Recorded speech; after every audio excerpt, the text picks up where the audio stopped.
അസ്സലാമു അലൈക്കും. എല്ലാവർക്കും ബോയ്സിന്റെ റിവ്യൂ റൂമിലേക്ക് സ്വാഗതം. ഞാൻ ഇന്നിവിടെ അവതരിപ്പിക്കാൻ പോകുന്നത് അനുധാവനത്തിന്റെ ആനന്ദം അഥവാ തിരുനബിയുടെ ജീവിത പകർപ്പുകൾ. ഈ ബുക്ക് എഴുതിയത് മുഹമ്മദ് അബ്ദുൽ ഹക്കീം അസ്അരി എന്നവരാണ്. സൃഷ്ടികളിൽ ഏറ്റവും ഉത്തമരാണ് തിരുനബി സല്ലല്ലാഹു അലൈഹി വസല്ലമ തങ്ങൾ. പ്രപഞ്ചത്തിന്റെ തന്നെ സൃഷ്ടിപ്പിനു കാരണക്കാരൻ പ്രപഞ്ചത്തിന്റെ സൃഷ്ടിപ്പ് നടത്തി എന്നെ അതിൽ ഏറ്റവും ഉത്തമനാക്കി എന്ന് തിരുനബി സല്ലല്ലാഹു അലൈഹി വസല്ലമ തങ്ങളെന്നെ ഈ ബുക്കിൽ പറയുന്നുണ്ട്.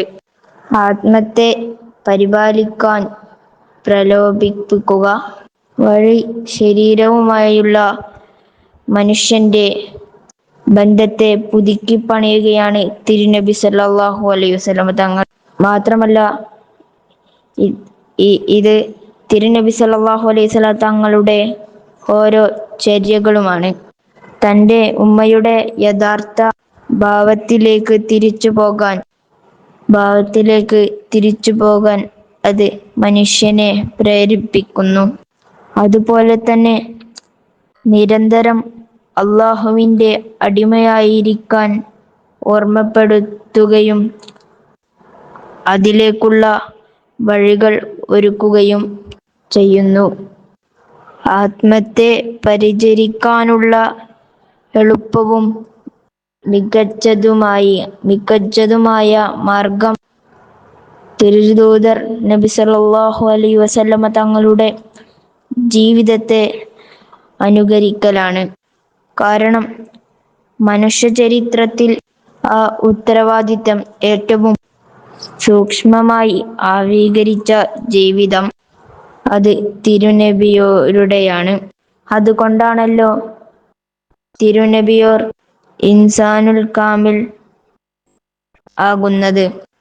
ഈ ബുക്കിൽ എന്നെ ഏറ്റവും ആശ്രയിപ്പിച്ചത് തിരുനബി സല്ലല്ലാഹു അലൈഹി വസല്ലമ തങ്ങളുടെ ശരീരഭാഗത്തെ കുറിച്ച് പറയുന്ന ഒരു 2-3 ഏടുകളിൽ തന്നെയാണ്.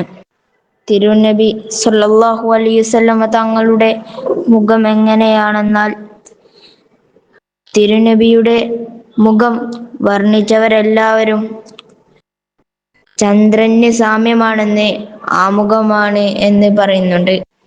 വർണ്ണത്തിലും പ്രകൃതിയിലും തിരുനബി സല്ലല്ലാഹു അലൈഹി വസല്ലമ തങ്ങളുടെ മുഖത്തിന് ചന്ദ്രനോടുള്ള സാമ്യതയെ കുറിക്കാനാണ് അങ്ങനെ പ്രയോഗം.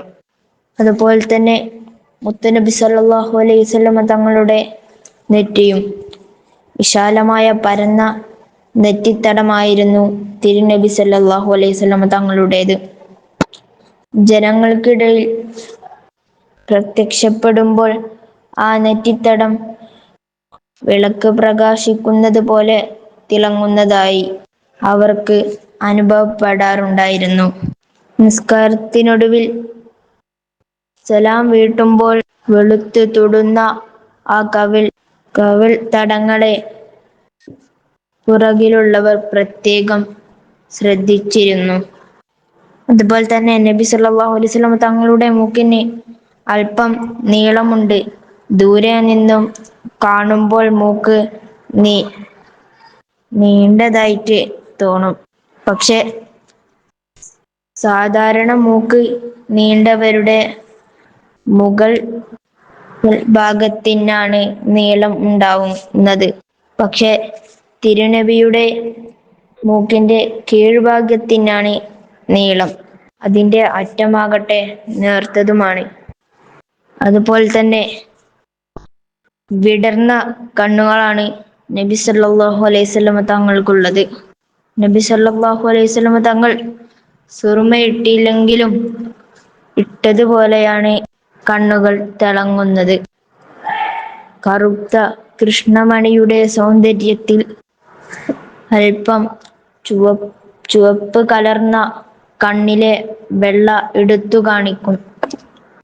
മുത്തുനബി സല്ലല്ലാഹു അലൈഹി വസല്ലം തങ്ങളുടെ വായ വിശാലമായതാണ്. നീണ്ട ചുണ്ടുകളും അഥവാ പൂക്കൾ നിറഞ്ഞ വെട്ടിയൊതുക്കിയ ചെടിയെ ഓർമ്മിപ്പിക്കുന്ന മനോഹരമായ ചുണ്ടുകളാണ് മുത്തുനബി സല്ലല്ലാഹു അലൈഹി വസല്ലമ തങ്ങൾക്കുള്ളത്.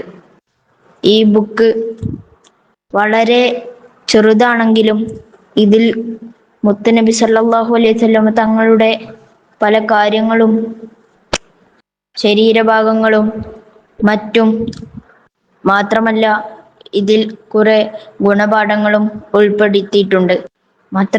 മാത്രമല്ല നബിയോരുടെ സംസാരം കേൾക്കാൻ പക്ഷികളും മൃഗങ്ങളും പോലും കാതു കൂർപ്പിച്ചിരിക്കാറുണ്ട്. മാത്രമല്ല മുത്തുനബി സല്ലല്ലാഹു അലൈഹി വസല്ലമ തങ്ങളുടെ തല വണ്ണമുള്ള തലയാണ്. അത് നബിയോരുടെ ഉയർന്ന ബുദ്ധിശക്തിയെയും ചിന്താശേഷിയെയും കൂടി കുറിക്കുന്നുണ്ട്. മാത്രമല്ല ഇതിൽ 11 ലേഖനങ്ങളാണ് ഉള്ളത്. ഇതിൽ ലളിതമായ മലയാളത്തിലാണ് ഹക്കീം അസ്ഹരി ഉസ്താദ് കൊടുത്തിട്ടുള്ളത് അഥവാ എഴുതിയിട്ടുള്ളത്. ശരീരം, ജീവിതശൈലി, ഉപയോഗവസ്തുക്കൾ, ഭക്ഷണം എന്നിവ ലേഖനങ്ങളെല്ലാം അതിൽപ്പെട്ടതാണ്. ഏതൊരു മനുഷ്യനും വായിക്കുമ്പോൾ ഈ പുസ്തകത്തിൽ അലിഞ്ഞു ചേരുന്ന എഴുത്തുകളാണ് ഹക്കീം അസ്ഹരി ഉസ്താദ് ഇതിൽ നൽകിയിട്ടുള്ളത്. ഈ പുസ്തകം എല്ലാവരും വായിക്കണമെന്ന് ഓർമ്മപ്പെടുത്തിക്കൊണ്ട് ഞാൻ എൻ്റെ വാക്കുകൾക്ക് വിരാമം കുറിക്കുന്നു. വാഹിർ ദഅ്വാനാ അൽഹംദുലില്ലാഹി റബ്ബിൽ ആലമീൻ. അസ്സലാമു അലൈക്കും വറഹ്മത്തുള്ളാഹി വബറകാതുഹു.